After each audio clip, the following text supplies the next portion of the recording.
Welcome to What in the Smut podcast. Where the books are horny, and so are we. I'm Elle. And I'm Kay. So, we took a week off. Did anything happen that will boost our spirits in the Smutverse this week? That doesn't give me hope. Well, I was gonna say, we're back, baby! And so is the absolute bullshit that is the way readers treat authors, both online and off. Lovely. Yeah, I'm so sorry. First and foremost, Veronica Roth received an absurd amount of hate for announcing a new book. The author of the best-selling Divergent series is revisiting the dystopian world she created way back in 2011. And for some reason, the internet fucking hates the idea. Maybe because it's too close to home right now.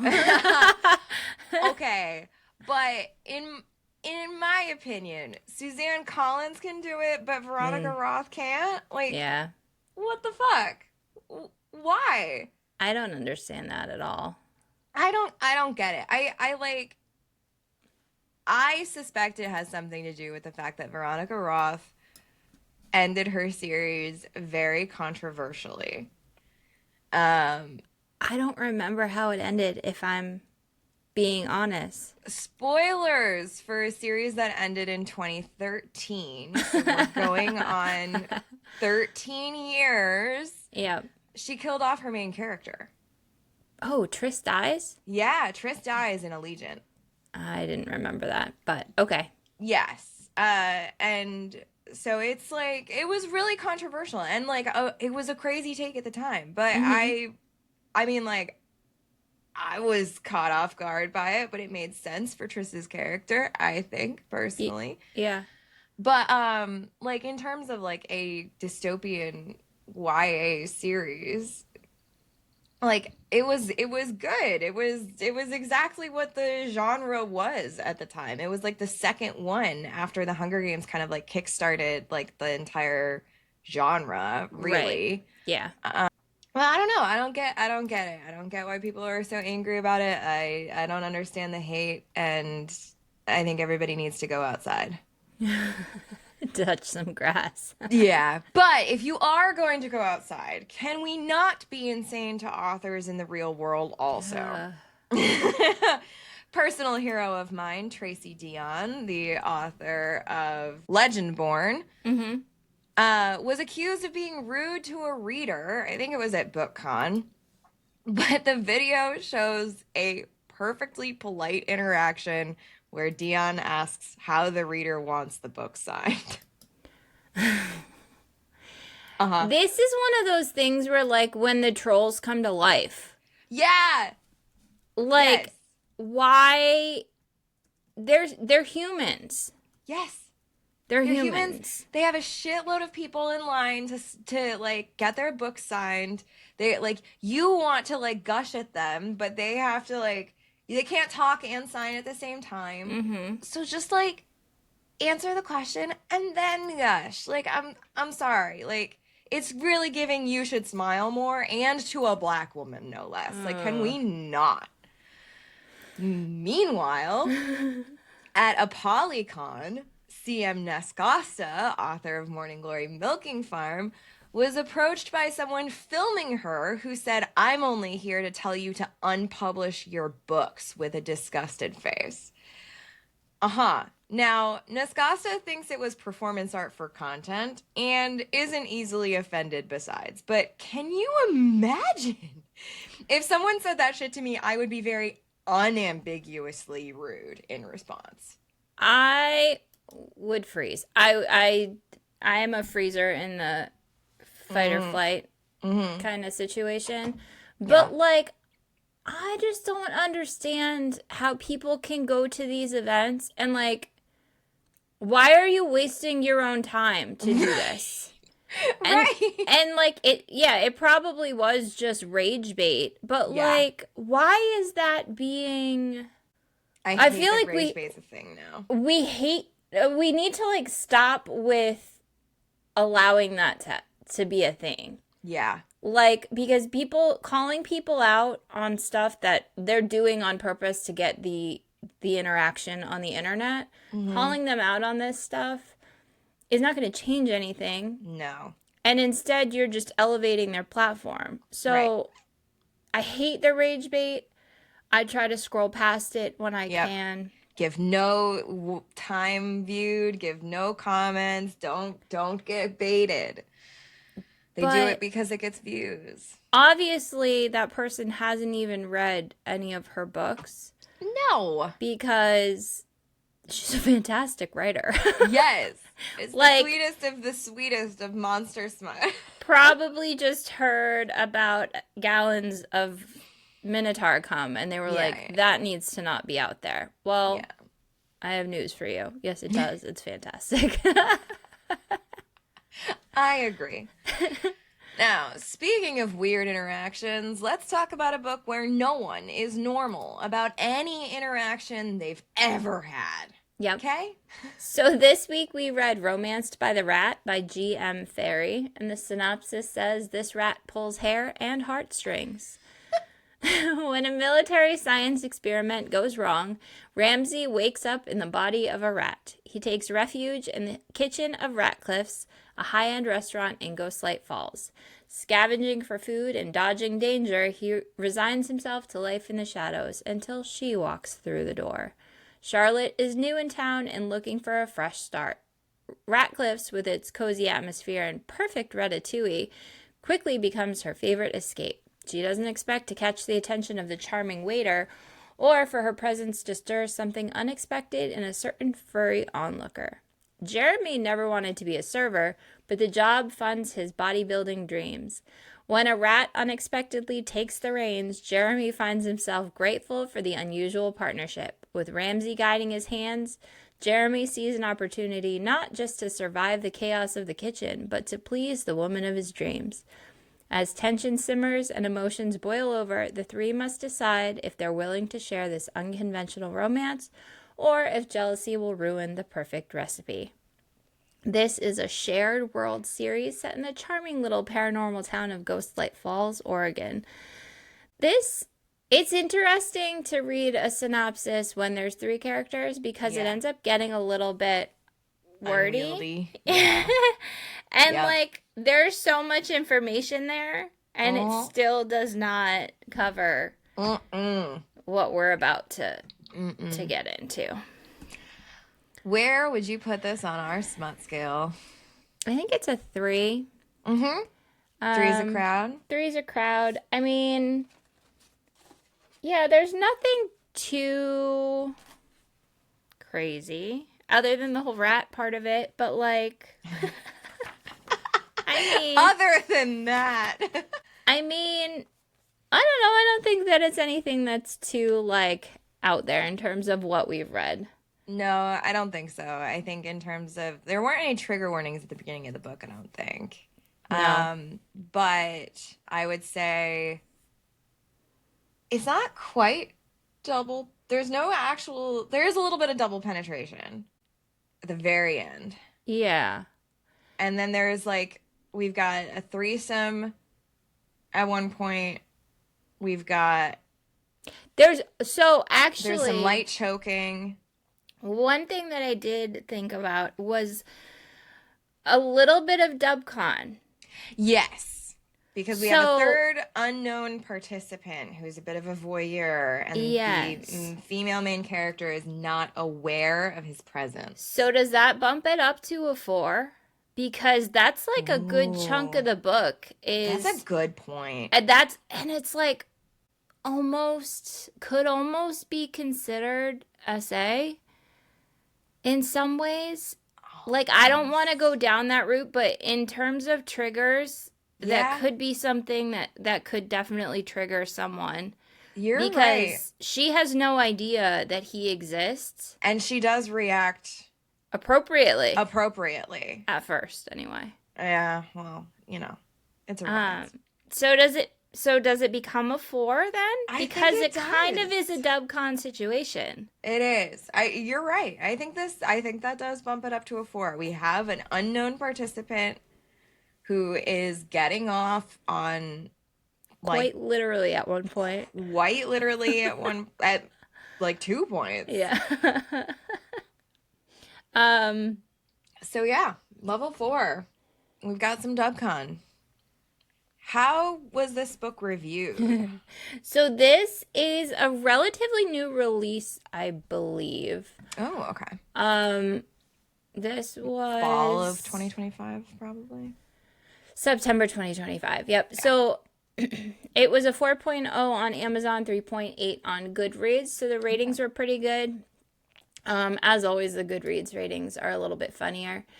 A 5-star from Amazon says, only in the good stuff. There are lines in this book that I never thought I would read in my lifetime. That being said, this book was an adventure in military experiments, sub-dom partnership, and learning that love comes in many forms. Ramsey, Charlotte, and Jeremy work together in ways one might second guess but shouldn't underestimate. Okay. And a 4-star from Amazon says, who knew Ratatouille could get this unhinged? Only in Ghostlight Falls could a botched military experiment and a hapless himbo waiter and a hot college prep tutor come together in a surprisingly sweet and spicy menage. Who knew Ratatouille could get this unhinged? This is a bizarre but fun addition to the Ghostlight Falls lineup, equal parts goofy, dirty, and endearing. Ramsey the rat is sarcastic, bossy, and somehow weirdly swoony as he puppeteers Jeremy, the well-meaning disaster of a busboy, into keeping his job and maybe wooing the girl. Charlotte, new to town and trying to find her footing, ends up the spark that pulls them all together. Their dynamic works way better than you'd expect, with equal parts chaos, heat, and unexpected tenderness. I mean, sure. Sure. A 3-star on Goodreads just says Ratatouille, but if they all fucked. I mean, And that is all you need. Yeah, it's been a little bit of word salad from this point up to this point, and that's really what it all comes down to. That is the meat and potatoes of this story. Uh-huh. And finally, a 1-star on Goodreads that says the tale was completely unnecessary. I have thoughts about this, and I can't wait to get into it. Well, as always, we will be getting all the spoilers out there. We will be going through the full plot of this. If you would like to give GM Fairy her page reads, the link for this will be in our show notes. But otherwise, you ready to get into it? I'm so ready. Let's go. Let's get started because we begin with Ramsey. Mm-hmm. And I have a controversial opinion, I think, which is that we did not need Charlotte's POV at all. We should have gotten her point of view earlier, perhaps. Perhaps earlier, but like when she finds out about Ramsey, that would have been an interesting point of view. Because we're not getting it from her. We're getting it from Jeremy's. Right. If we had been in her perspective at that point, yeah. But that's an interesting thing. I feel like as an author, it's easier to write, as a female author. Yes. Which I believe GM Fairy is. Mm-hmm. It is easier to write a female point of view than it is a male point of view. Because with the male point of view, you got to kind of like... It's a tough line to toe where it's like you want to make it be romantic, but also kind of have those realistic man thoughts. Yeah. So it's a tough point of view to do well. I agree. I think like I found that this story worked pretty well. But I think that, like, Charlotte's character, like, we got insights into Charlotte as a person, and they didn't end up, like, mattering. Yeah. I think, like, it's kind of interesting. Like, I really enjoyed, like, the dynamic between Ramsey and Jeremy. Mm-hmm. And I feel like this could have worked with just their two perspectives. I don't feel like it worked as well as was it Tinsel and Tentacles, where Mm. each of the perspectives was very, very You could tell well. which character it was. Yeah. Yeah. Yes. Whereas, like, I feel like Charlotte worked as, like, I don't know, like, I like, we got a little bit of her, like, inner thoughts, but, like, they didn't translate into anything that, like, mattered in her interactions with Jeremy and with Ramsey. See, I disagree a little bit. Oh, okay. Do tell. Because we get the like how her parents were very, very strict, and Yeah. so it gives almost like a, and not that anyone needs a reason for their sexuality to be Yeah. explored, or to, they can have sex whenever they want to have sex. Yeah. But it gives a little bit of an explanation as to somebody who doesn't have a lot of experience all of a sudden being ready to Mm-hmm. jump on top of a man that Yes. she met a day ago. Yeah. So I think that that was probably the intention behind it, despite the Yeah. fact that you don't need a reason Yeah. to. I agree. I think that's exactly why this was included, was to kind of give her permission to be horny. Yes, yeah. And I again, I didn't think it was necessary. here comes that the female rage again. Like, that's the patriarchy. Like, we don't get Yeah. any of that coming from, any of that thought process coming from either of the male characters. Yeah. But, They're allowed like, to be horny the moment that they see a hot girl. yes, and we have to get this. I I don't have no experience, but I did, like, not really have great experiences, and now I'm just, like, horny all the time because I'm desperate to, like, follow through on these urges. Like, which, like, girl, I understand. I get it. I get it. Anyway, so we're gonna meet Charlotte soon enough, but we start with Ramsey, who is in the military. Mm-hmm. And he wakes up after having been the only volunteer for a mystery science experiment. And he becomes conscious before the scientists return and runs away because he's like, well, what the fuck? He has his moment of freak out about the fact that he's been turned into a rat. Yes. And the reason he agreed to it was because he was going to get the reward of luxury meals and a week of rest before the procedure. Like, This what? also sent me on a little bit of an existential spiral of, like, are they doing stuff like this? They could be. Don't. No, absolutely not. We're not. Mm-mm. I refuse to engage in conspiracy theories this week. Just we're moving right along with our rat smut, okay? Okay. So Ramsey wakes up and is freaked out to having seen his reflection in the stainless steel that he has been turned into a rat. Yes. And he hides and overhears the scientists who experimented on him basically admit that they were going to kill him anyway because they just wanted to prove that they could turn him into a rat for espionage purposes. The first stage was, can we turn a man into a rat? Mm-hmm. They don't think that Ramsey has retained any of his intelligence. Yes. And so they're not too concerned about the fact that they have lost him. Which, rats are very intelligent. Yes. They get a real... Yeah, they get a real bad rap, but they are a very, very intelligent species. Yes. Yes. So... I mean, justice for rats, because they are smart, they are sweet. Every time I see a video of a pet rat, I'm like, oh, look at his little whiskers.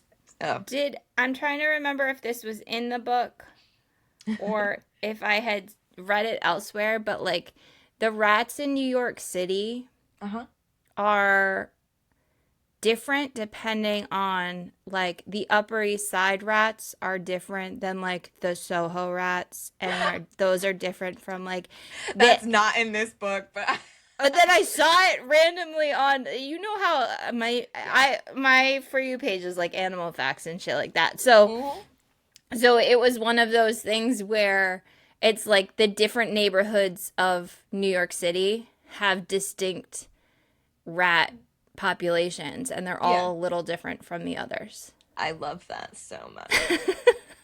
Sorry. Fantastic. Fantastic.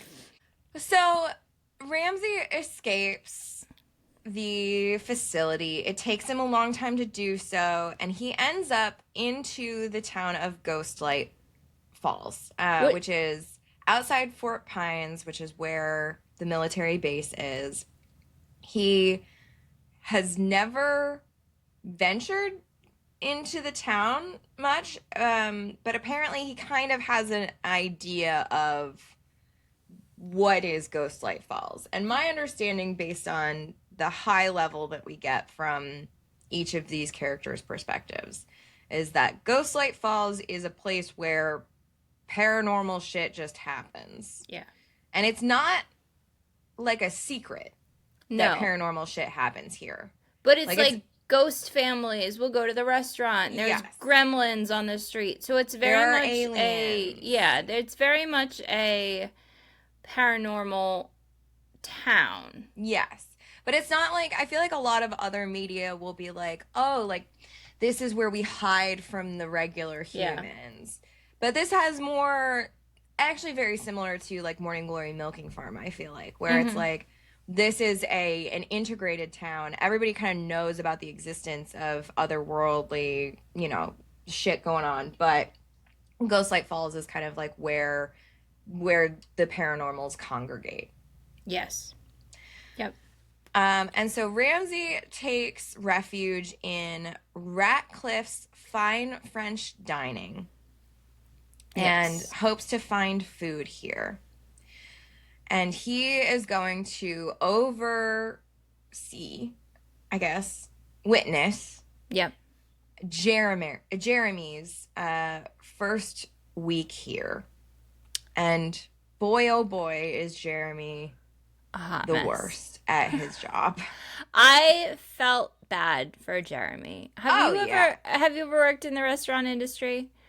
Yes, briefly. I worked So more in coffee shops, so it's a little less chaotic than waitressing. so I feel like people don't typically start off in a 4-star restaurant for No, their and they wouldn't first start job. as a server in the Right. 4-star restaurant. Right. He would have started as a busboy. Yeah, for sure. And he started off as a server. Uh-huh. I think part of that is because he charmed the manager, And he lied about his work experience. which, I mean, Host same. among us. When I got my first waitressing job, I lied about it. Like, that's the only Yeah. way you get a waitressing job is if you've had experience somewhere Yes. else. So he claims that he worked for a country club in Florida that had recently shut down. So there was no one to call for a reference, Yeah. which is smart. I mean, Not that we are advocating for, no, I'm absolutely advocating for it. Do what you gotta do to get that fucking paycheck, is all I'm saying. yeah. Fuck the system. Fuck the system. So Jeremy's trainer is Trisha, and she is not falling for his charms. But She is a career server. yeah, yes. And there's a distinct difference between career servers and Like and summertime people waitresses. summertime or people that are doing it as a second job or whatnot.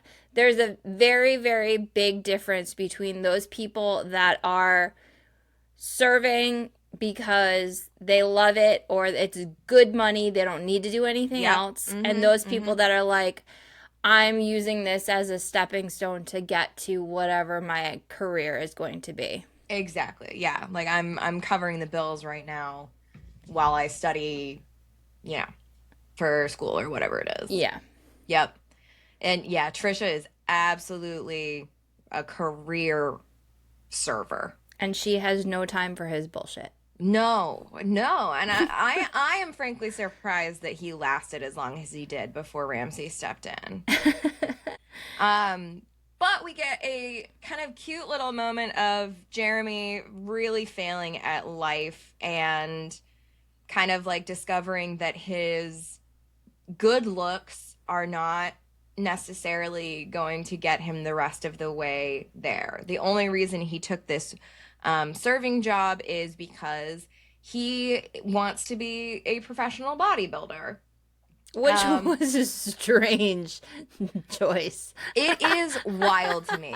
But I think part of why it kind of works is this little line here, because Trisha's judging him and he says, "Luckily for me, I'm used to judgment. In fact, I thrive on it. It's the main reason I'm so drawn to bodybuilding. The thrill of being under a watchful eye, critiquing your most minuscule movements. It makes my cock hard."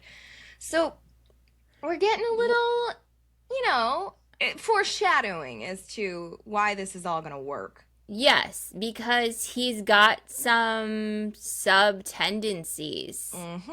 Which, like, I didn't really, it was a very subtle sub-dom kind of situation here. It was, yeah. But I felt like it worked. It did, very much.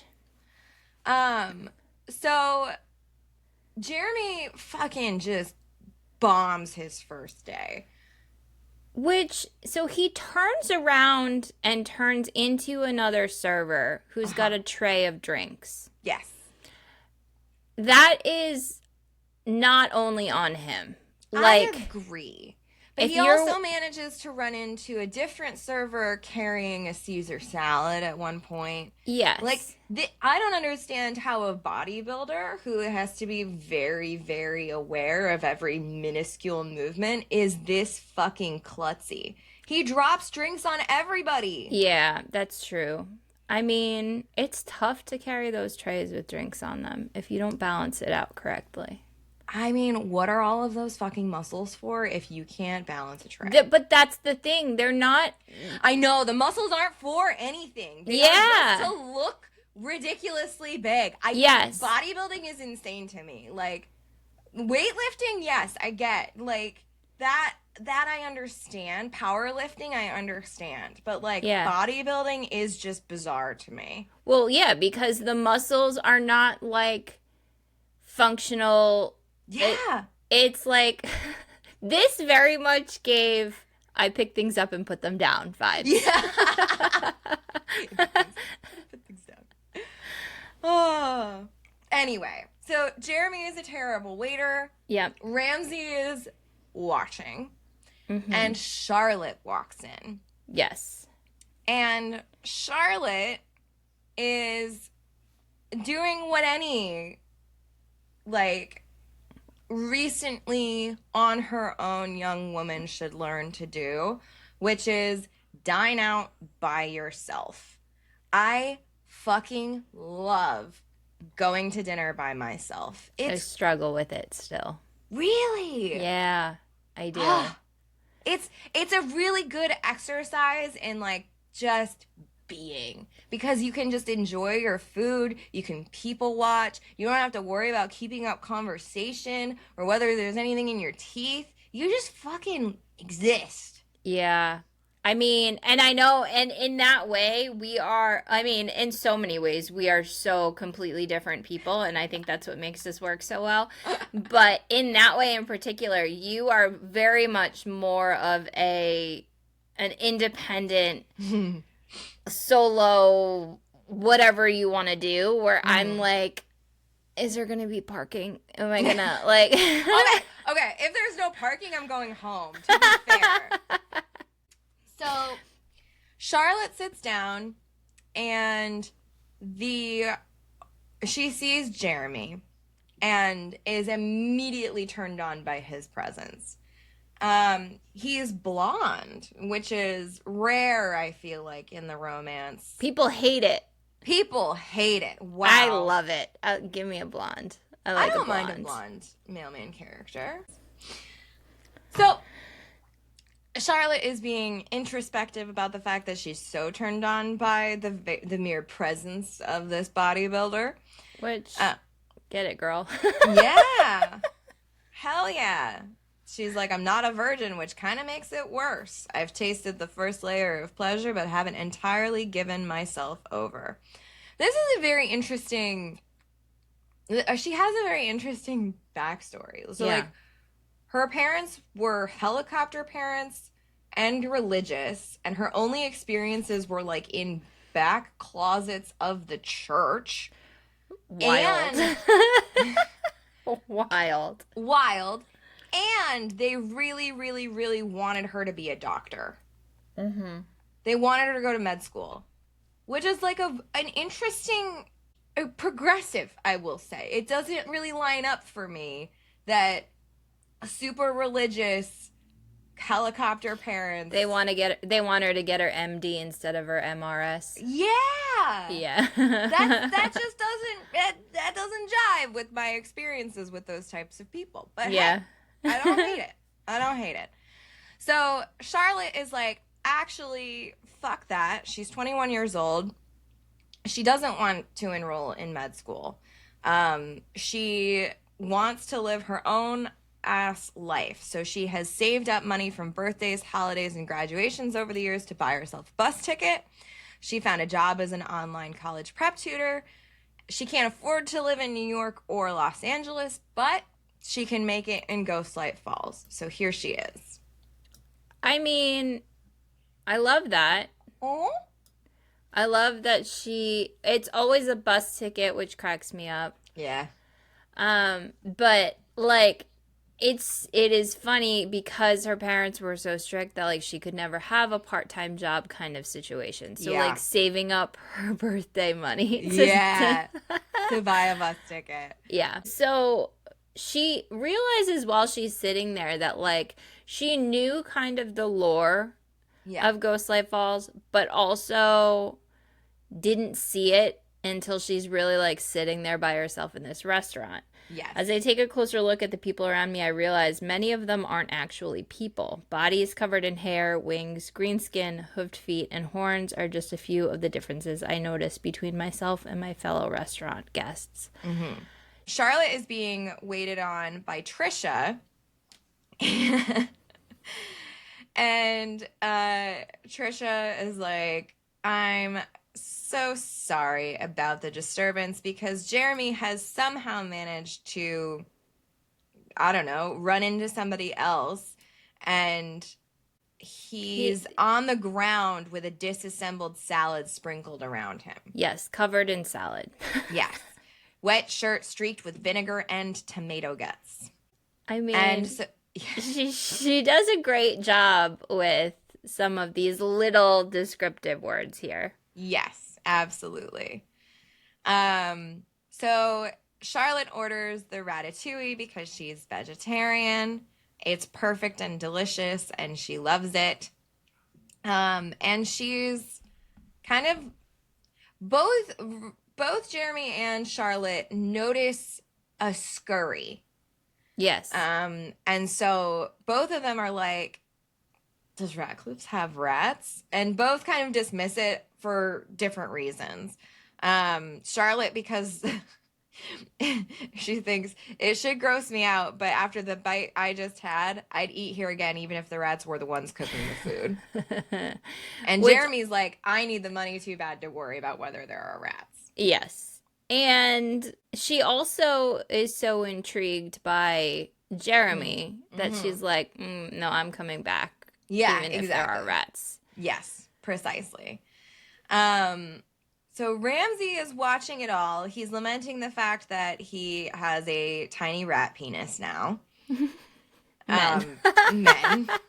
He thinks, I bet Jeremy has a big dick. Why am I thinking about his fleshy member? Well, I don't have a lot to think about as a rat. So I'm without modern distractions such as the television or mindlessly scrolling on my phone, so now I think of dicks, specifically the blonde curly-haired waiters. I mean, what a male existence. And so Charlotte has come back We are now in the next day, and Jeremy has been assigned to her table. And Ramsey is like, fuck, he's going to fuck this up, give her a horrible experience, and she's never going to come back because Ramsey has developed a little crush by watching her the night before. Yes. And which we also get from him that, like, he's never been very good with women, so he develops these, like, almost like a parasocial kind of crush on them. Yeah. And falls in love with them without them even realizing who he is. All of this combined together is actually quite creepy. So many parts of this that you're like, ooh. Surprisingly, GM Faring makes it work, but, like, damn. Yeah, there's a lot of questionable pieces here. Yep. I agree. But Jeremy introduces himself to Charlotte. He's very nervous. And he's nervous all the time. Like, he's nervous at every table. It's not just because Charlotte's pretty. Right. But Charlotte introduces herself, and Jeremy is weird. She goes, "Hi, Jeremy, I'm Charlotte." And he goes, "Oh, well, can I get you something to drink?" Well, I mean, it is kind of a strange thing for the to introduce yourself to your waiter. That's like very much a dad thing. Yeah. It's like, I'll be your waiter for today. Well, I'll be your customer for today. Nice to meet you. That kind of situation. Precisely. So, I mean. Yep. So she tells him, "I'll take the house Pinot Noir." And he goes, "Got it." And then he turns back around and goes, "That's wine, right?" Like, he's so dumb. Let me tell you, though, okay? Okay. This is some K lore. When I was waitressing. Oh, no. Somebody ordered, like, Doers and something. Okay. And I was like, what? And he was like, Doers. And you didn't know the Scotch? I just thought that he had, like, a southern accent. And I went to the bar and I was like, Doors? Like, I wrote down Doors. And I was like, what the hell is Doors? And the bartender was like, honey. She's like, no, it's Doers. Here you go. And I was like, I mean, I was like 23. Yeah. That wasn't, it was like, Scotch. I was still drinking, like, you know. Yeah. Poland Springs vodka and Red Bull. Like. Yep. Mm-hmm. It's a vibe for sure. Yeah. But to not know that Pinot Noir is wine. Why weren't you paying attention? This is the thing that annoys me about Jeremy, though, is that, like, he actively chose not to pay attention to any of the training materials. He didn't listen to anyone who was explaining to him how, like, everything worked. He clearly hasn't even read their wine list. Like, dude, bro. Dude. No, that's like, it's dude, bro. Like, I'm going to get away with just being charming and cute. I don't have to listen to any of this. And, like, that's why it's so infuriating. Yeah, 100%. Like, I don't like that Charlotte feels bad for him because all of his misfortune is his own fault. Yeah. I mean, yeah. Plus, he's klutzy. But he's blonde. I mean, there's that. He's blonde and he's got big muscles. So. Yeah. So he brings back her wine, places it down too hard, and drops of red splash around. And then he leans over to clean it up with a napkin and knocks the entire wine glass over with his shoulder somehow and sends it all over Charlotte's dress. Yep. And then, to add insult to injury, immediately starts trying to pat down her chest. Which, like, fortunately, we do get kind of him being like, holy shit, what am I doing? Yes. I should not be doing this. Yes. Oh no, I messed up kind of thing. So, like, it wasn't in a creepy, predatory kind of way. No. It was just like, dumb boy. Yeah. Yep. It was very dumb boy. So, the next day, we are in Jeremy's perspective, and he is going through it. He's like, this sucks, my nervous system. He says, He thinks, I'm working as a server at a 4-star restaurant, not in a dystopian zombie apocalypse, but my nervous system doesn't know the difference. I And also like, had that highlighted, and man, if that didn't ring true. I know. It's like I see those posts that it's like, why does my nervous system not know the difference between running from a saber-toothed tiger and writing an email? Yeah, Like, making a phone call, exactly. ordering pizza. My God. Can we calm the fuck down? No, Anyway, I so can't. he missed the deadline to sign up for the Mr. Bronze Superman competition in the next town over because he was too tired. And he's like, what is the point of like stressing out and killing myself at a job that I suck at when I don't even use the extra cash to accomplish the goals that I got a job for? And like, fuck if that doesn't ring Right. way too loud. What am I working for if I'm too miserable and exhausted to do anything with the money that I'm making here? Yes. Ugh. And on top of that, he spilled wine all over Charlotte yesterday, and he is just dejected. And so he shows up at work early, Mm-hmm. and the hostess taps him on the shoulder and says, Jeremy, I know you just got in, but we have a one top that requested you. Can you hurry up and take it? And he looks around and sees that it's Charlotte. And he's like, what the fuck? Like, what the fuck? What am I gonna do? And he shoves himself into the utility closet to have a freak out. Which, like, whomst among us? Yeah, for me, it was usually the fridge, the walk-in fridge. Yes. Yep. That's where people would go to cry. Yeah. That is the perfect place to cry. It's soundproofed. But he is talking to himself and he goes, what am I gonna do? I can't be her server again. And then he hears a voice that says, how about starting with not spilling wine all over her? And he's like, what the fuck? What is going on here? Then he asks, who are you? And the voice says, God. And the voice also says, you're wasting time. Charlotte is sitting out there waiting for you. And so he is like, whatever, I got to deal with this. So he goes out and he approaches Charlotte and he says, hello, welcome to Ratcliffe's. I'll be your server, Jeremy. And she was smiling as he walked up and like her smile fades and she goes, I know, I was in here yesterday. Which, like, for her, he's panicked because he's like, Yes. I spilled wine all over her yesterday. And for Yes. her, she's like, I wanted to be able to have another chance with this hot waiter. Yes. Oh, shit, he doesn't even remember me. And he Yeah, spilled wine all over me and touched my boobs. Yes. Mm-hmm. and Jeremy is like, yes, of course, I remember. Charlotte, I'm glad to see the wine came out okay. Pointing at her tits. Like, and she looks down at her light pink shirt and goes, I didn't wear this yesterday. And he goes, right, of course. I knew that. I'm sorry.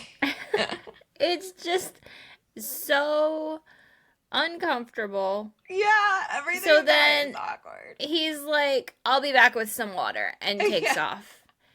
Now, Ramsey from somewhere, Yes. when Jeremy says, I'm a fucking idiot, he goes, no, that's a little harsh.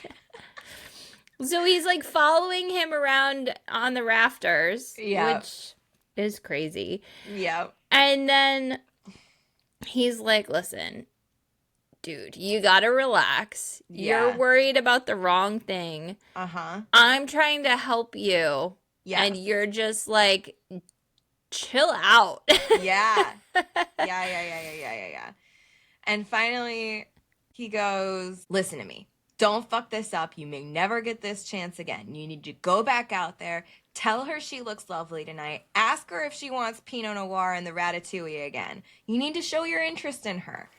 And Jeremy is like, I pause my freak out. Maybe this is a voice in my head, but I'm giving myself good advice. So good. Mm-hmm. So this was so funny to me. He goes back out there and he asks her if she wants the Pinot Narwhal again. Yes. It made me laugh out. Oops. It made me laugh out loud. Like that was so funny and so clever. Oh my gosh. And she laughs and then Yeah. she's like, he goes, so something else then? Uh-huh. And she goes, I'll have the Pinot Noir. Yeah. And it says, to her defense, she doesn't enunciate the last word to accentuate just how much of an idiot I truly am. And he says, right, I was just joking. I'll be right back with your beverage. And he shoots her finger guns. Again, this is the second time he's done that because he did it the first day too. I love it. I love it so much. So Ramsey is like, what the fuck, bro? And Jeremy's like, I did what you said. And Ramsey goes, you did not. I did not tell you to see if she wanted a rare aquatic mammal. The least you could have done is make it seem like the mistake was on purpose. You're a white man. That's the one thing you're supposed to be good at. Mood. Where's the lie? Yeah. And Jeremy replies, well, obviously, I'm not good at a lot of things. And Ramsey says, yeah, except looking pretty. And Jeremy goes, so you think I'm pretty? Which, like, he can flirt with the rat, but he can't flirt with the pretty girl. Well, he doesn't know it's a rat yet, to be fair. That's true. Mm-hmm. So then he's like, what are you? Some kind of disfigured god or something? And he goes, wow, you're more of an idiot than I thought you were. And he's like, I can't tell you what I am. And he's like, we're in Ghost Lake Falls. Anything is possible. Just show me what you are. Yeah. So he appears at his feet. Jeremy screams. Yeah. Which is always funny to see a big, muscly white man scream at something small like a spider or a rat or something. Yep. Absolutely. And Ramsey says, "Oh, calm down. I could have been a talking alligator. How much harm could I possibly cause you?" And Jeremy says, "How do people normally react when you reveal you're a talking rat?" And Ramsey goes, "This is my first time. Considering you haven't tried to stomp on me, I'm thinking it's going pretty well." Which is hilarious to me. Yeah. And so we get, Ramsey gives a little bit of the backstory. I was a soldier, etc., etc. And Jeremy is just like, not dealing well. So he goes to splash cold water on his face. And Ramsey continues, I know it's not my place, but I have nothing better to do. I spend most of my time watching the patrons here at the restaurant. When Charlotte came in, I couldn't look away. And then I saw she had an attraction to you, one that you reciprocated. You continued to fumble, and I couldn't just sit by and watch you ruin something that will never happen for me, but could be the greatest thing for you. And like... Which, like, what a great wingman, honestly. I know! I mean, to see the attraction and to be able to mediate that is the dream in some cases. Maybe not for it to be a rat and then to not know about it until later, but like, what a good wingman he is. Yes, indeed. So they concoct this plan to put Ramsey in Jeremy's hat so that Ramsey can whisper instructions to Jeremy for how to handle interacting with Charlotte. Which nobody seems to be weirded out by the fact that all of a sudden he's decided he's gonna wear a chef's hat. Yeah. Yep. Not a single person comments on it. It's fine. Whatever. So they discover that the whole hair pulling thing works. We are going to not explain it at all. I think it's one of those things that defies all explanation. Yeah, it doesn't need an explanation. And even when we get into Ramsey's perspective and it says something to the effect of, I pull the hair that lets me control his hand. No, I don't know how I know which one that is. Like, we're accepting that there is no explanation for this. Fine. So he's pulling his hair to get him to the right part of the bar. The bartender is not there yet. So he is like, walk towards those bottles of red. And he has never seen a wine bottle before in his life, it appears. I So guess. he spins him around, gets him to the right spot, gets him to pick not the house Pinot, Mm-mm. which was what was ordered, but $150 bottle, which Yeah. they don't just have that open. No. Those aren't the types of wines that you can just order a glass of. No. No. And so Ramsey directs him back over to the table and um, whispers to Jeremy, tell her it's your finest wine and that it's on the house. And Jeremy's like, bruh, is that going to come out of my paycheck? Like, what the fuck? But it works on Charlotte. And Jeremy whispers to Jeremy to say, it's the least I can do after my mishaps yesterday. Actually, I insist on making it up to you even more. I'd love to take you out. And Smooth. for somebody that doesn't have the ability to come up with this on his own, the way he paraphrases is usually smoother than what Ramsey is telling him to say. True. That's true. So he says, Ramsey tells him to say that they'll have a picnic at Ghostlight Falls. Yep. It's a great suggestion on Ramsey's part. Romantic, unique, and secluded. No. No. No. Absolutely. That is not a first date spot. It is not. She is showing her youth in this by accepting it. No, Yeah, I will literally not go to a secluded area with you for our first date when I only have met you twice and it is at your place of work where you should be on your best behavior. Absolutely not. Yeah. Absolutely not. This made me think of My Favorite Murder. Always. Stay out of the forest. That's why I'm not a jogger. Yeah. The joggers are always the one that are either getting murdered or finding the dead bodies. So I don't run. It's so true. It's so true. I think that especially living in New York, I'm just like, no, I will not be a jogger in Central Park. Like, that just sounds like a recipe of finding a dead body. She's like, that sounds wonderful. Meanwhile, he's getting hard thinking about this romantic date that they're about to have, which, men. Yeah. And he's like, it's a date. In the meantime, I'll put in an order for ratatouille and some honey holes, which is a dessert that she had asked about.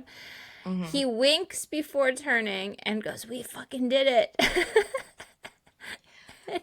Yep. And he's like, okay, but you gotta come with me on this date tomorrow because I can't do this alone. Yeah. And he's like, well, what are you gonna do? Wear this little chef's hat on your date? Yeah. And apparently Jeremy is a crafting girly because he's like, I'll wear a baseball hat, I'll cut out a hole, I'll replace it with some mesh so you can see through it, and then you can help me. Yes. Which is like crazy. Crazy. Also, like, we are both sporting baseball caps today in honor of this story. You could not fit a rat in my hat. No. I also have a very large head. You'd need a trucker hat. You know, one of those that's like a lot wider on top. Yeah. Which is not an attractive hat. No, but you know what? I feel like a lot of, right now, there's like the flat brim hats are very popular. And they do have a little bit more of a baseball cap. Sure it is. No, that's a flat brim. This is a baseball cap. Why though? Because it's got a curved brim? Yeah. They all start flat. So Jeremy picks up Ramsey the next day outside of the restaurant to bring him along on his date.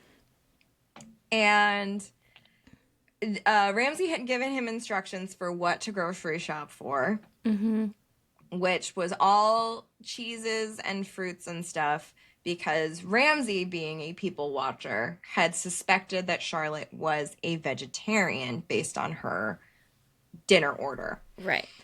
And so they like meet Charlotte at the park, I guess.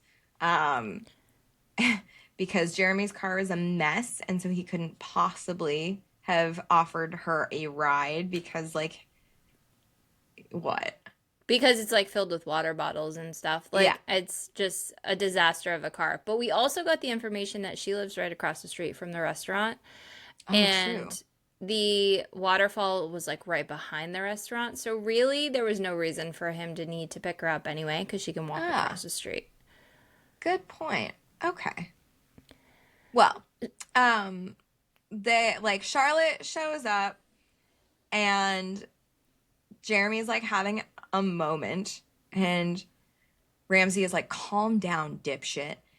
And his shoulders roll back and he takes an indistinguishable breath. He does well with direction, never fights me, and calms the moment I give an order. It makes my rat dick hard, but that's probably just because it's been centuries since I've gotten laid.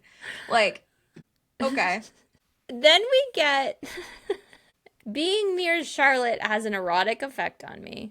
It's probably the main reason I'm agreeing to this. Even if it's just for a moment, I can pretend it's me who's charming her, making her panties wet. Well, it actually is me. God, I hope he can't feel my balls tightening against his scalp. Oh. Which, it will get worse. Oh, it's going to get so much worse. So they walk towards the falls with picnic basket in hand, and are chatting about what brings you to Ghostlight Falls, blah, blah, blah. They spread out the blanket, sit down, and then the kind of like the vibes start to get a little bit more like romantic. Yes. And Jeremy is talking about why he does bodybuilding and kind of joking that he likes giving himself a challenge and succeeding at something without having to open my mouth. And she's like, what do you mean? And he's like, I'm not the best with my words. I usually make a fool of myself. And she leans a little closer and is like, I happen to like the things that come out of your mouth. And he says, what a coincidence, because I like the things that come out of your mouth too. And so they're like leaning in like they're going to kiss when suddenly thunder and lots of raindrops. I love an interrupted first kiss. I do. I love it. We're not going to get like, we're not going to be held back for long, though. Yeah, that's true. Typically, I like to make it last a little longer before they... You like to ratchet up the tension. Yes, but I love an interrupted first kiss. So then it's pouring on them, and Ramsay says, go behind the falls. Yeah. So they gather all of their things, and there's like a little cave kind of thing, which again, not safe. Nope. And she's having a blast. She's like, this is so much more fun, which I love that. I mean, like, to be able to have fun in circumstances like that, fantastic. Yeah, for sure. And then all of a sudden, he, like, puts the blanket around her shoulders, starts to dry her off, and then all of a sudden, there's more electricity between the two of them again. Ramsay whispers, kiss her. Our lips collide and the world falls away. It's slow at first, but then our mouths move around each other and soft noises escape her lips. The sound stiffens my cock to a painful level. I'm momentarily self-conscious of my erection pressed against her wet frame. Then she starts to press herself against him. Yep. Ramsay tells him to grab her boob. Men. Yep. And then doesn't really give him, and this is kind of a little dubcon too, because he doesn't necessarily want to do it at first. He's like, maybe it's too soon, whatever. And Ramsey does whatever with his hair and takes over his body. Yeah. So they're like getting all hot and heavy under this waterfall. He's pinching her nipples. She's moaning. And then a small cry comes from above me and a warm wetness seeps against my scalp. We get nothing else about this. Nothing else about the fact that the rat just came in his hair. Yeah. No comment whatsoever. It takes me out of the moment just for a second, but Charlotte notices. She pulls back, her breath heavy and her face flushed. We should stop, she says with a smile. And then it's all fine. It's okay. Because she says, how about you come over to my place for dinner tomorrow night? And he goes, yeah, that sounds great. I think it stopped raining. Want to head back to our cars? Okay, why did they drive? Yeah, date's over. Why do they drive here? Well, he had to drive. Why are there multiple cars then? Yeah, maybe he didn't realize where she lived and he thought she had her car there. Maybe. I mean, that's possible. But then also, like, what? We're just like, we're not gonna... If the rain has stopped, why don't we continue the picnic date? Because he's got to clean the cum out of his hair. I mean, that's true. That's more than fair, but she doesn't know that. I was like, when I read that, I'm like, what? Yeah. And it doesn't get addressed at all. It does not. And it's not going to be the last time that Ramsey comes in his hair. It's crazy. So then we get the next day, Charlotte's like, why would I invite him here? I just moved here. My place is still a mess. She's got furniture not built. And then she thinks, yesterday's date went way too far. I know nothing about this man, and yet I rubbed myself against him, practically begging him to pull me to the stone floor and fuck me under the waterfall. This is probably a normal reaction. I've spent my whole life sheltered, and my first chance of freedom makes me want to do all the naughty things I've never gotten to do. Which, fair, but this is us giving her permission to be horny, and I don't want it. Yeah. Let her be horny. But also, it's that, like, I get it. I understand this whole thought process. Yeah. And it is so deeply rooted from, one, just the way that women and sex have been conditioned to be, and also to have kind of the religious guilt from it too. Yes. Growing up that way. So, like, I understand this. And that is, like, a big, like, taking control of your sexuality and saying, like, no, it's okay. Yeah. I made that decision, and I'm okay with the decision that I made. Yep. Is an important thing to be able to get to. Yeah. So, like, this was, like, I could understand it. But then she also says... Jeremy's a sweet guy. I trust him enough in my apartment. A fuck to clear my head wouldn't be the worst idea. My mind's so clouded by his looks that I can't decide if he's actually a guy I want to date or not. Once we bang it out, I'll be able to assess properly. Again. A mood. Like, I get it. I get both of, and they're completely different ends of the spectrum there. Yep. But I can understand the thought process for both. Yep. Mm-hmm. So Jeremy shows up. She's ordered Chinese food. And he's wearing the same hat as yesterday. Mm-hmm. And he has brought wildflowers for her. And she is nervous about it. And she was like, sorry, I haven't had time to unpack. All that I've needed is my desk to work and my bed. And he goes, no, don't worry. It's all organized chaos. I like it. I'd love to help you unpack. And she does not respond to this at all, and instead just charges at him. Launches herself at him. Just literally, I charge him, and his eyes widen in shock for a moment. Like, she wastes no time. Yeah. And they just full on start making out. And he was like, are you sure you want to do this so fast? I can wait until after dinner if you want. And she goes, fuck dinner. Maybe you can wait, but I can't. Love it. Like, but it's such a wide range of her feelings on all of Yeah. this. Yeah.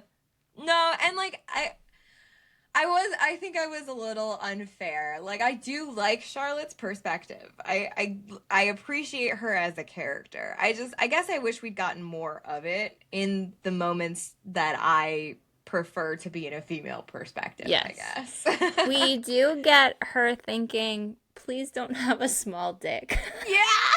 Following up this thought, is he's too perfect. Something has to be wrong. I just hope he has a shitty personality instead of it being anything with his body. This spoke to me because, like, I went through this phase. Yeah. I mean, and a lot of times it ends up being the shitty personality and the small dick. True. What a mood. But she need not have worried because his dick is perfect. Large, almost dangerously so. Lined with veins and a shade of pink that matches his pouty lips. I love that for her. So they are getting hot and heavy, and she goes down to give him a blowjob. And the only sounds are my mouth bobbing up and down on his dick, and it's almost like a squeaking. It's an odd sex noise, but it doesn't turn me off, not even a little bit. I kind of like it. There's her foreshadowing, which she's not paying attention to. Guess. But also it gives us that, like, oh, she's gonna like the squeaking. Yeah, it does. We are gonna get more of these little details of, like, yeah, it's gonna be okay, probably, I guess. So she realizes that he's still wearing the same baseball hat from yesterday. And she's like, he's not bald. So she knows she's not being hat-fished. Yeah. Sorry, please continue. I've been hat-fished before. I'm so sorry for you. So she saw him at the restaurant without the hat on a couple times. And she's like, maybe he's just too caught up in the moment to take it off. Mm-hmm. They have sex. He stops at first to reach for a condom in his pocket. Yeah. And she's like, I'm on the pill and I recently got tested. And he's like, me too. And then condom is forgotten. And he says, you fit me so good. She says, fuck me hard. And it sounds like his size is not quite monster dick size, but almost bordering on the almost too big. Yes. So he loses himself, thrusting without restraint. He bursts inside of me, murmuring noises and nonsensical phrases. He must have fucked me silly because as he allows part of his weight to fall against me and we both sigh in contentment, I swear I hear 3 sighs. Now, I reread this section like 3 times because I was like, no way she only came once. But that's addressed. It is addressed. Yes. And it is, I would say, a good conversation that is had about that. It's amazing. So then we're the next day. Mm-hmm. Ramsey is writing her love notes. Yes. Which Jeremy is delivering to her, but not reading them first. Yeah, which is bizarre, because, like, Ramsey thinks maybe he's just letting me have this one thing. Mm-hmm. But then Jeremy is, like, salty that Ramsey made plans with Charlotte using these love notes. I mean, I get it. Yeah, but, like, why weren't you reading them then? Yeah, that's a weird thing, because since he's writing these notes, he's not, like, in the hat tonight. Yeah. So they're talking. He can't really hear what they're saying. She's like whispering something in his ear. And then Jeremy's like, so now we're making dinner tomorrow, huh? Uh-huh. And he's like, I wish that I knew what I was planning with Charlotte before she approaches me with the details. Yeah. So, like, I can understand that because it also puts him in a weird position of not knowing and, like, kind of could screw things up. Although she's so smitten that clearly nothing's going to be screwed up, as we will learn soon. True. But Ramsey says, well, now you know. And then he lies on his side and says, I was thinking, tomorrow night we need to work on making sure she comes more than once. And Jeremy is like, yeah, okay. And Ramsey's like, I'm serious. And Jeremy goes, Jesus Christ, were you ever really a human? That's only possible in pornos. What? No. Mm-mm. But this is one of those things where, like, men do need somebody to teach them that, whether it is their own partner or if they've got somebody that they look up to that can teach them the ways. It is not an instinctive thing for a man to. It should be, but they also should all have, I think, didn't Nick say that everyone should be assigned a lesbian auntie? Oh, yeah. To teach them the ways. Yep. Mood. Yeah. So then he's like, well, if you don't think that she can come more than once, then you definitely don't think that you can come more than once, and I'm going to teach you how to do that too. Yeah. Which I've never seen a man come more than once. It is possible. In one session. I've heard it to be possible. Mm-hmm. The question is it a full completion every time? Nice. Anyway. So they have this kind of moment, and Ramsey is kind of realizing that he's aroused by the idea of making Jeremy come. So this is by awakening. I love that for him. Yeah. I've said the words that there's no going back from. I've enjoyed controlling Jeremy, using his body to act on my passions, but I can't deny my primal attraction toward him. And then it continues, he obviously doesn't feel the same way. The moment is gone as quickly as it came. He pushes it away. Whatever, man. I'm going home. I'm tired. I'll be here at 4 tomorrow to pick you up for our date. I mean, he needs some time to process his own bi-awakening. Yes, absolutely. Yes.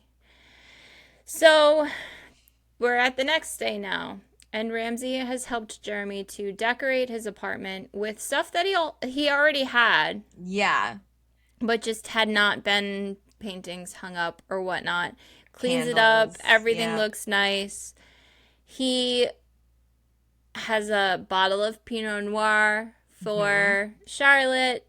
She shows up and he's all flustered. Ramsey is flustered. Jeremy's like cool as a cucumber for some reason. I'm not nearly as nervous as he is, but I guess I'm not the one who has to think too hard during this date. So he puts Ramsey in his hat, and she immediately clocks that he's wearing it again. Yeah. And she's like, what's with the hat? And he's like, what do you mean? And she goes, you wore it for our last date. Is it lucky or something? And Ramsey goes, shit, I'm hoping Ramsey is thinking fast because I've got nothing. It's one of those things where, like, if it's a different hat every time, like, because there's some men that have, like, hats for any occasion that, like, it matches their outfit or whatever. Like, some guys are hat guys, some guys are sneaker guys, some are both. But for it to be the same hat, however, it's only been, like, a couple of days, so, like, it's not that unusual. Yeah, I don't know. So Ramsey says, tell her you're growing out your hair and it keeps it out of your face. And she, like, doesn't really buy it, but lets it slide and comments on how nice the place looks. And Jeremy says, how about I come over later this week and help you put your place together? I've suddenly developed a knack for organizing and decorating. I would hate this. Yeah, no, I don't need your opinions. I don't need your silent judgment about how messy my apartment is right now. Like, no, Yes. I got this. And I can put together my furniture all by myself. Thank you very much. So she starts to kind of try to get a little frisky. Yeah. And he's like, food first. I got stuff. We figured we could make our own pizzas. Yum. Ramsey tells her to put an apron on her. And so he is kind of smooth, though, because he says, here, I don't want you to get your dress dirty. He puts the apron on her. She rubs her ass into his crotch, which, like, classic move. And then Ramsey says, tell her you tell her how she looks. But then you worry it'll just make your pants tighter after seeing the shocked look on her face. Uh-huh. I mean, damn. Yep. And then he goes, it's like this fucking rat is edging me. He doesn't want to let me take her now, but he'll order me to say the most suggestive things until I'm at the point of pain. Uh-huh. So they make pizza and put it in the oven. And then Ramsey tells her, because she's sitting on the counter, which I don't know that I'd sit on a counter in a kitchen that's not my own. Yeah.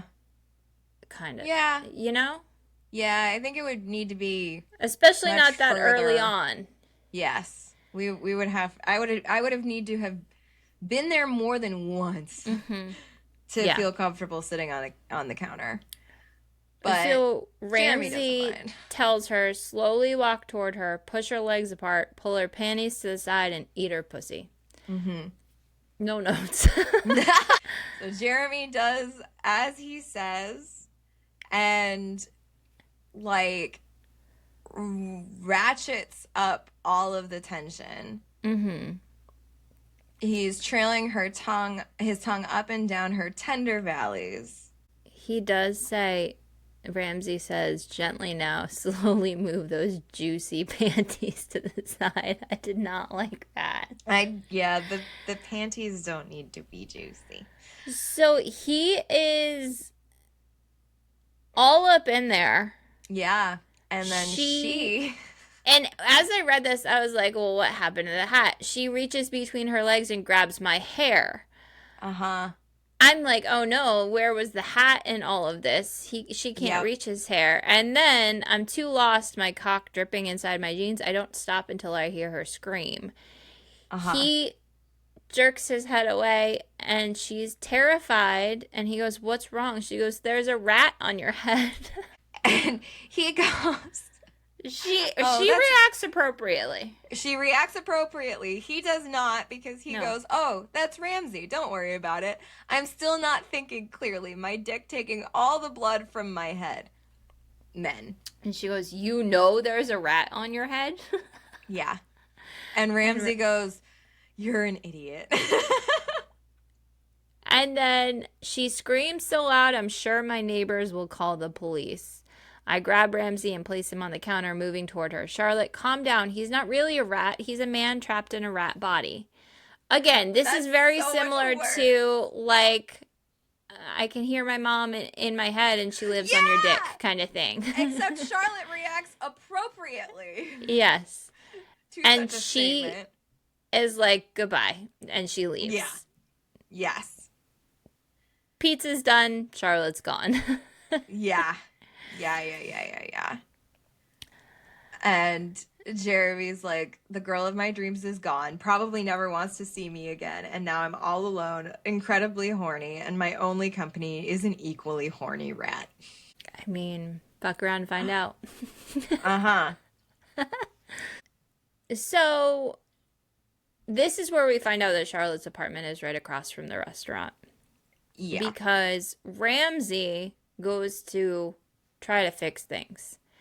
How he gets her attention and gets her to open the door, I'm not sure, but it says, thankfully, Charlotte's apartment is right across the street from Ratcliffe's, but still, it took me several hours to get here, crossing a street, dodging cars, and avoiding being stomped on by gremlins. Literally, is a much more challenging task for a rat in the light of day. I had to speak to her in daylight, though. Rats are less welcome in the dark. Now, I've seen New York City rats. Mm-hmm. They're much more... They can get places quickly. Yeah. Several He's hours not to get used to across the being a street. rat. That's Leave him alone. fair, I guess. I suppose. And he's had a hard couple of days. I mean, there's got to be some... Maybe they have underground utilities in this town. So say there's got to be some, like, wire he can scoot across. Yeah. So he's trying to knock at the door and knows that this is never going to work. But Charlotte is leaving. Oh, okay. And so I missed that. he yells before he's toppled by Charlotte exiting her apartment. And she screams and then says, Jesus Christ, not you. And he says, listen, I know I'm the last person you want to see right now, but I came by to apologize and give you these. And she goes, you're not the last person I want to see. And he goes, really? And she goes, you're the last rat I want to see. And then she steps back into her apartment and goes to close the door. And he says, wait, can I help you set up your apartment? It's the least I can do after everything. This makes no sense to me. No. Unless he's figured out that he can, like, pull her hair, too, to get her to do what needs to happen. Which should have been written. Which should have been written, though. I mean, come on. The rat that pulls hair should be pulling some of our female main character's hair. I agree. And she looks back into her place and then says, fine, but I don't know how much you'll be able to do. You're a rat after all. And he thinks, I can't deny that the words sting, but I don't blame her. She doesn't know me. To her, I'm the creepy little rodent that stared into the depths of her vagina. And okay, maybe I am that, but I'm also so much more. Like, bro. Yeah. Like, at least it takes 2 hours? Well, he's here for 2 hours. Yeah, she hasn't spoken once. She's just sat there. It says after only 2 hours, her place looks brand new. Her couch has 2 assembled side tables. The boxes in her kitchen are unpacked, and cooking supplies are in their designated drawers. I even managed to hang up some art by crawling across the walls and put my small bouquet into a teacup with water. I have no plans to stop anytime soon. The fact that it only took 2 hours for a rat to do that is impressive. Fair point. But Charlotte says, so you're a man, not just a talking rat? Her eyes haven't left me since I entered, but this is the first time she's spoken. Yeah. And That's crazy. Gives her the rundown. Says, my name is Ramsey. I was a soldier. I did an experiment. Blah, blah, blah, blah, blah. So then she's like, aren't you worried that they're coming after you? Like, again, with our female main characters having little to no survival skills, that all of a sudden you're worried about this rat that was a voyeur. Yes. For several... You don't fucking know him. Yeah. So then she's like, so what? Jeremy's your best friend. You both take part in luring women into your weird sex fetishes? Mm-hmm. I mean, reasonable question. And he's like, no, we're not actually friends. I just met him. I saw that he liked you. I saw that you liked him. And I thought that I could help because basically I think you're really pretty and I knew I never had a chance. Which, this is, I learned recently is like a weird dating tactic for some men. Kind of. Men will make a fake dating profile, set up a date at a certain place, pretend that they are standing up the woman. Oh, they pretend to be a hot guy. They pretend to be a hot guy, stand her up, and then they're actually at the bar or whatever, but they're not a hot guy, but they get to play this Prince Charming, save the day kind of role. Yikes. Yes. And I saw it on threads recently that, like, that's a thing that men are doing right now. Pretending to be something that they're not, showing up, seeing that the woman's been stood up by them, and then coming in to save the night, and then asking them out on a date. And despite the fact that, like, it wouldn't necessarily be somebody that that person would go for, right? One woman, this happened to her, and then he said something that she recognized was from their chat that they had had on the dating app. Yeah, And realized that, like, oh shit, this guy. That's fucked up. Right? Like, they're not lonely enough. I agree. Isn't that crazy? But that's kind of what he's doing here. Like, I know you're not going to want me, so I'm going to help you with the hot guy. When he's really getting some sexual gratification out of it, which is what makes this, like, ooh, a little bit like, we like it because of how it all ends up, but it's kind of got some dark romance elements to it. It does. It absolutely does. So she is kind of listening to all of this, and she goes, so the letter, all of that was you, not Jeremy? And he goes, the letters were me, and yes, I helped him with his words and actions, but he truly cares about you, and he's a good guy. At first, this was just about you, but it slowly became about you both. And she kind of goes, so now what? And he goes, what do you mean? And she goes, how do you want this to carry on? And he kind of laughs and says, it's not about me. It never should have been. I thought I was helping to bring the two of you together, but I was wrong. I overstepped. I intruded on your privacy. You don't have to worry about me anymore, but Jeremy, I think you should give him another chance. And then he leaves. This was an interesting kind of introspective moment for him to have. It's an unusual trait for a man to be able to take responsibility like that. Yep. So he leaves, and then minutes later, someone's knocking at the door. And the difference between the two of them, Jeremy shows up at the door without flowers. True. Ramsey had showed up with a cute little bouquet. Could you imagine a rat holding a little bouquet of flowers? That would be the cutest fucking thing I've ever seen. I'm so sorry to admit that. And it's like, of course, the rat is the romantic one. Yes. Yep. But he does have a sincere apology. He does. He walks in, he's like, wow, it looks great in here. And she goes, wasn't me. And he immediately clocks that Ramsey had been there. And he's like, is he here? And she goes, she shakes her head and she goes, you just missed him. I'm curious to see how you behave without your leader. What a burn. Yeah. She's making him sweat, and I kind of love it. Of course. And he goes, Charlotte, believe me, if I thought I could gain your affection on my own, I'd do it. It seems like the only way. And Charlotte's like, so you thought the only option was letting a rat guide you instead of, I don't know, being yourself?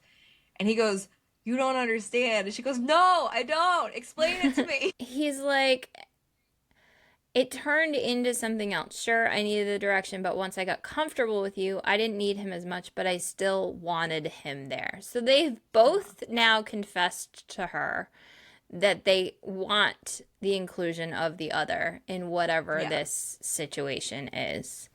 Yep. And he asks her, you're not disturbed? And she's like, maybe I should be, but... And he's like, but... And she goes, I still like you. I look away, too embarrassed to meet his gaze. It's wild. This man looked me in the eyes as he sucked my clit just the night before, but things seem more vulnerable now. What a mood. Right? Yep. That's a vibe for sure. So then basically they're like, she's like, finish what you started last night. Basically. So he does. He eats her out until she comes, I hope. No. Yes. Yeah. My orgasm barrels through me just moments before he's spurting inside of me. Oh, okay, yeah. She So he does eats her still out only and then he come fucks once. her. Yeah. Yep. My body floats back to earth and Jeremy settles himself on top of me, still holding most of his weight up on the couch. He breathes me in and I rub a hand down his back. I'm sated, satisfied, but I can't help but think that something is missing. And then we're again the next day, Uh-huh. and he gets a breakup note from Ramsey. Says a rat broke up with There was me. a At note least that's what underneath. it felt like. He's always Yeah. so eloquent. And the way he explained how our arrangement couldn't work anymore and that he was leaving me forever, it almost made me understand his reasoning. Almost. But not enough for me to not feel his absence on my shift tonight. Uh-huh. So he's gotten better at his job. Charlotte walks in the door. He has cleared it with his manager to have this romantic dinner set up for her after closing. I'm Yep. not sure that maybe in a small restaurant at this, but I feel like this is not something that any big like chain restaurant would be okay with. No. No. No, no, no, no.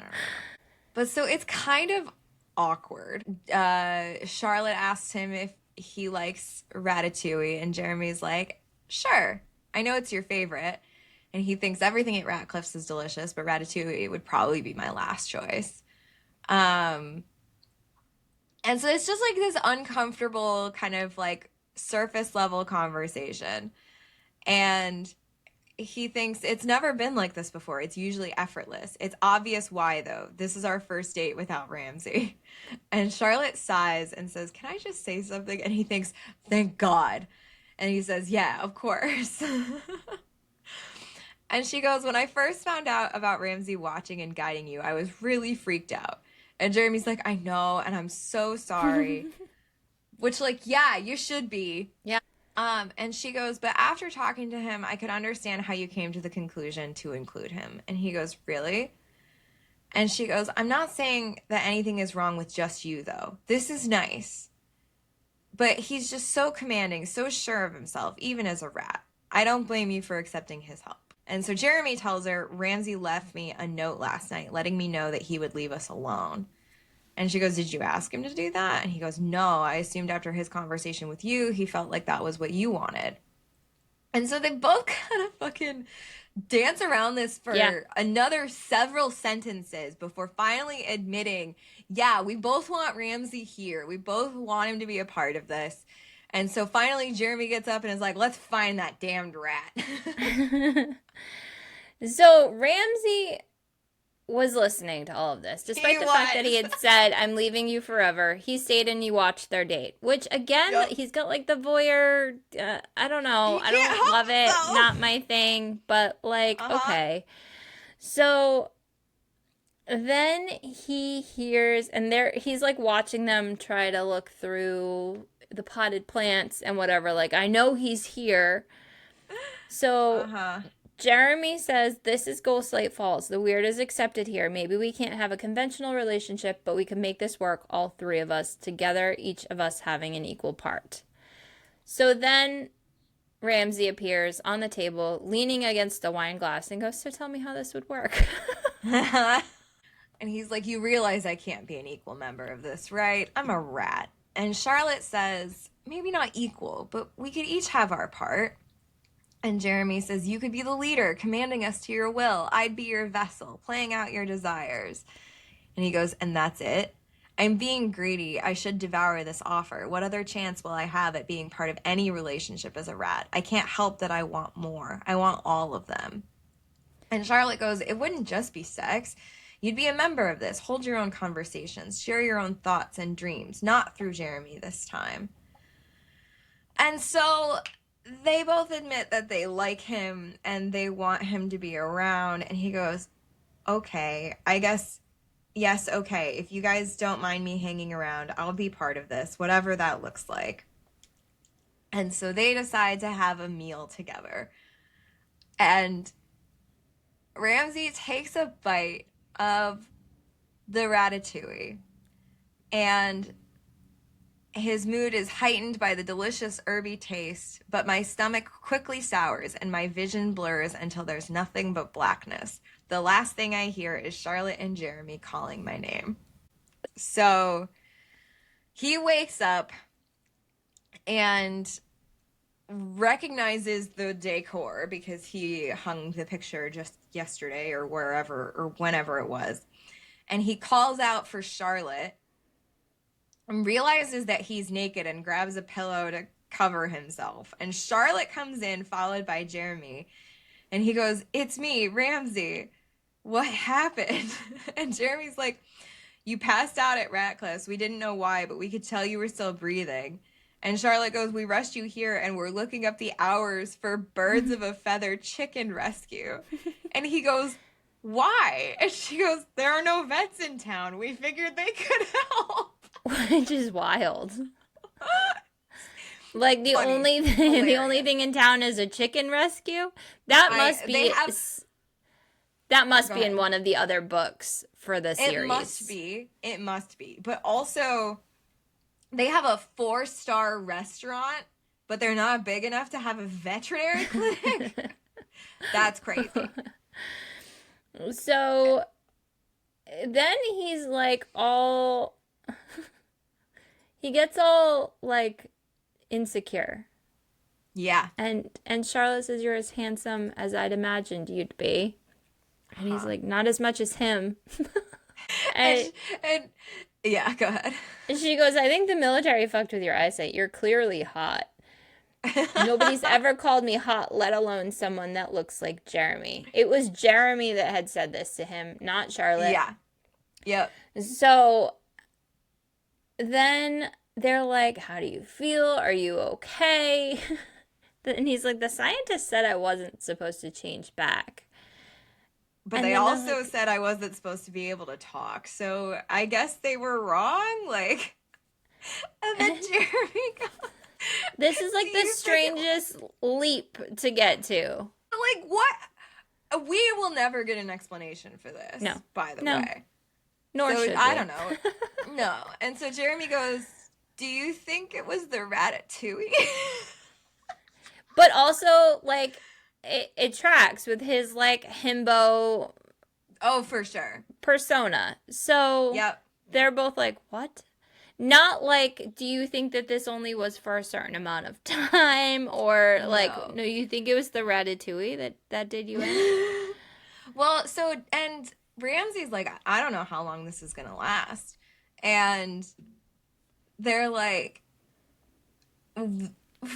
both Jeremy and Charlotte are like, "Well, this could be our only chance. Let's fuck."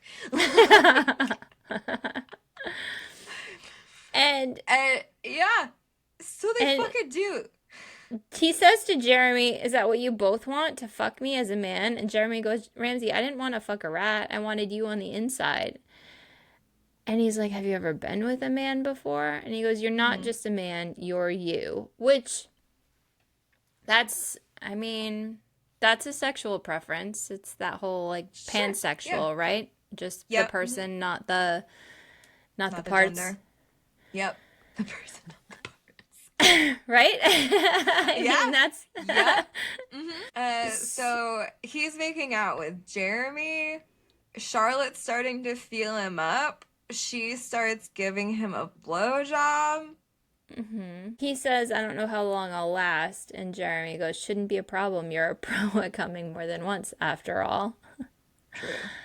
She says to him, "God, you're big." And he says, "I still bet you could take both of us at once." Men. But also, we never see that. No. They don't ever do that. Nope. So he comes in Charlotte's mouth, and then they get him hard again while he's eating her out. And then Jeremy's just watching, I think. Jeremy's starting to get in on some of the dirty talk, though. Yes, he is. And Ramsey says to Jeremy, "I want you to watch while I eat her out." Yeah. this will be a lesson you don't want to miss. Mm-hmm. So he's teaching him, which again, this was what we wanted, was some education. yeah, I don't hate it at all. No. So then after she comes, he kisses Jeremy, says, I want you to taste her on me. Mm-hmm. He tells Jeremy, choke her on your cock while I fuck her. Uh-huh. I don't love that, but whatever. Yeah. So he's taking control again, as he's done this whole time, except now they're all willing participants Yes. in the situation. Yes, which is good. Everybody comes. They all admit to everybody that they're in love with each other. Wild. Insane. Ramsey pulls them as close as possible. Everything's perfect until the world starts to fade. I'm losing consciousness again, which could only mean one thing. So we still have a little bit more of this book, but basically what occurs is that Ramsey is now going by the pseudonym Romeo when he's walking around as a human. Yep. And occasionally, with episodes that are fewer and further between and for shorter periods of time, he turns back into a rat. Uh-huh. I mean, it makes sense that he has to go by Romeo so that the government doesn't find him. And, sure. Like, yeah. You know? Why not? Why not? I don't mind having a pseudonym. That's fine. What is interesting, though, is that it's not until the very last chapter. So he is turned into a human now several times. We've seen him in his full human form. But it's not until the last chapter when he's fucking Jeremy in the ass while Jeremy is fucking Charlotte that we discover that Ramsey still has a tail. So he's able to keep his new human-sized rat tail hidden during his shifts at Ratcliffe's and out and about in town. No one would bat an eye at his extra appendage. This is Ghostlight Falls, after all. But we're still wary of the government putting the pieces together. I don't mind him having a tail.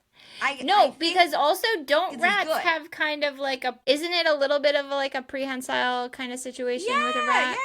Yeah. Absolutely. Very, very dexterous appendage. I'm okay with this. I just wish that it had not felt like a random last minute addition. Yeah, it should have been used. Yes, we should have used it in the first time they were all together. Yeah. Because really, it could have been like if he was fucking Charlotte, Jeremy was fucking him, he could be using the tail, and they all could be getting some. Right. But, alas.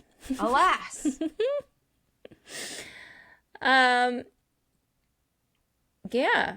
So they have another threesome, and he doesn't even use the tail to fuck Charlotte in the ass. Yeah. He just uses it to touch her clit while Jeremy is fucking her, which is fine. I mean, this is good, but like, I feel like it was a wasted tail. Yeah. It should have been utilized, at least identified the first time. Yes. Unless it's one of those things where like that first change back into a man, the tail wasn't there. Right. Just keep the tail and use it. Yes. Mm-hmm. Yeah. But that's essentially where we end. We lie there for a moment longer. Sometimes I worry they'll grow tired of hearing how much I love them, but they tell me they never will. I still can't believe this is my life, and all because I decided to trust a rat to take the reins. What would you rate this one? This is a good question. I think I'm at a 3. Okay. It was good. I enjoyed it. And honestly, the smutted for me. Like, I think all of the sex scenes are really, really good. Which is kind of why it's getting such as high of marks as it is. I think for me, I wanted a little bit more. I don't know. I keep coming back to Tinsel and Tentacles because that one was so well done. with the three different perspectives, with like how different their characters were, how well the world was established and how their relationships were established. I'm not a big fan of insta love, and so for it to have happened in three people, like that's just a little bit much for me. Even in a supernatural area? Yes. Especially in a supernatural area. At least in the other one, it was like love potion kind of vibes, with the donut shifters. Oh, but like I love a supernatural town. I'm happy with the spice. I think I need a little bit more of a burn. So I'm landing at 3 stars. How about you? I agree. I mean, we didn't really get any spice until halfway through. Yeah. I'm also at a 3, and where we got the smut, it did smut. However, I think there was a little too much setup. Yeah. And not enough sex. Yeah. And which, I mean, we're never happy. We're never happy. So, like, it was a little bit too much in terms of the plot. Which I liked it. I liked the setup. I liked the way that she utilized this story based on what we assume is the big mouse. So, like, I love the premise of it. I love how the idea came about and how she created the plot to make it different enough. Yeah. But I needed more. I wanted more of the, like, it was almost a slow burn in another smutty book, which is maybe just not what we're used to, I guess. Maybe. So, I'm so curious. How did you cast this one? So, for this one, I gotta switch the order. Ramsey, this was not my first thought, but it immediately was my second thought. And don't get me wrong. This is a very attractive man. Yeah. We've utilized him before in a cast. Yes. I went with Glenn Powell. No, this is perfect. He just kind of has rat-like kind of like a mouse. Features. Yeah. So, like, and again, I guess I'm attracted to rats because, like, I think he's a hot guy. So there's that. But yeah, Glenn Powell is my Ramsey cast. For Jeremy, probably too old for the role, but I went with Charlie Hunnam. Oh, yeah. Again, very attractive man. I like a blonde, which I guess Glenn Powell's almost a blonde. Depends on. Yeah, almost. He's got the dirty blonde hair. Like blonde. It's like a dark blonde or a light brunette. Yes, but Charlie Hunnam's got the blonde hair. And then for Charlotte, I went with Antonia Gentry, who she is in the it's on Netflix, I think, Ginny and Georgia. Yeah. She's adorable. She's so cute. So she's not, I think Charlotte's like 22, right, in this story? 21. Yeah. So she is a little bit older than that, but still plays young enough. And I just think she's adorable. And she's so pretty. I think that's a great pick. So yeah, Antonia Gentry for my Charlotte pick. Amazing. What? Yeah. Oh, yes. So what are we reading next week?